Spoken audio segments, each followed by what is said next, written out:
வணக்கம். மீண்டும் உங்கள் ஜி ராஜசேகர் அசோக் நகர்லேருந்து சென்னையிலேருந்து பேசுகிறேன். இது இப்போ தான் நான் மூட்டு வாதத்தை பற்றி பேசினேன். மூட்டு வாதத்துக்கு என்ன பண்ணணும்? ரொம்ப ஏர்லி ஸ்டேஜாக இருந்தால் ரொம்ப ஈஸி, ட்ரீட் பண்ணுறதும் ஈஸி, பேஷண்ட்டுக்கும் ஈஸி, டாக்டருக்கும் ஈஸி.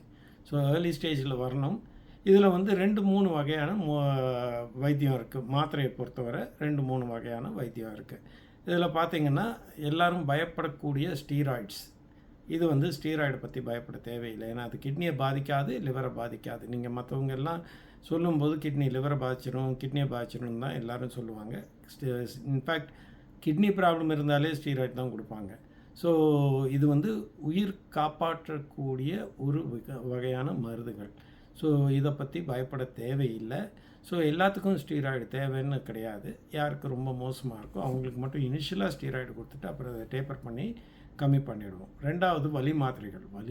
வலி மாத்திரையா, கிட்னி போயிடுமே, அது பயப்பட வேண்டாம்.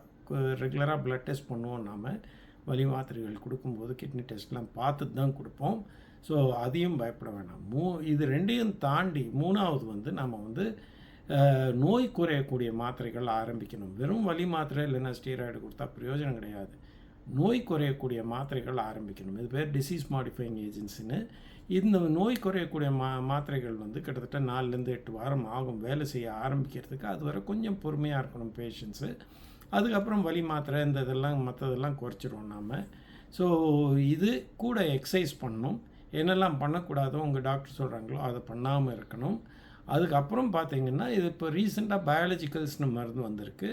அதாவது பயாலஜிக்கல்ஸுங்கிறது மனிதனோட செல்லுலேருந்தே எடுக்கக்கூடிய மருந்துகள். கொஞ்சம் இன்ட்ரடியூஸ் ஆகும்போது ஒரு இன்ஜெக்ஷன் 25,000 ரூபாயெல்லாம் இருந்தது. இப்போல்லாம் 2,000 ரூபாய் 4,000 ரூபாய்க்கெல்லாம் வந்துடுச்சு, அஃபோர்டபுள் ஆகிடுச்சு. ஏன்னா இந்தியாவிலேயே பண்ண ஆரம்பிச்சிட்டாங்க. இதெல்லாம் ஃபஸ்ட்டு இம்போர்ட் பண்ணிகிட்டு இருந்தோம், இப்போ எல்லா மருந்தும் இந்தியாவிலேயே கிடைக்குது.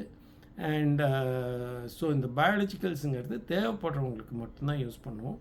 அஃபோர்டபுள், தேவைப்படுறவங்களுக்கு மட்டும் தேவையாக இருந்தால் யூஸ் பண்ணுவோம். இதோட ரெஸ்பான்ஸ் பார்த்திங்கன்னா ட்ரமேட்டிக்காக இருக்கும். அதாவது பேஷண்ட்ஸ் முக்கால்வாசி பேருக்கு பார்த்திங்கன்னா கிட்டத்தட்ட 100-90 பேர் நல்ல ட்ரமேட்டிக் ரெஸ்பான்ஸ் இருக்கும்.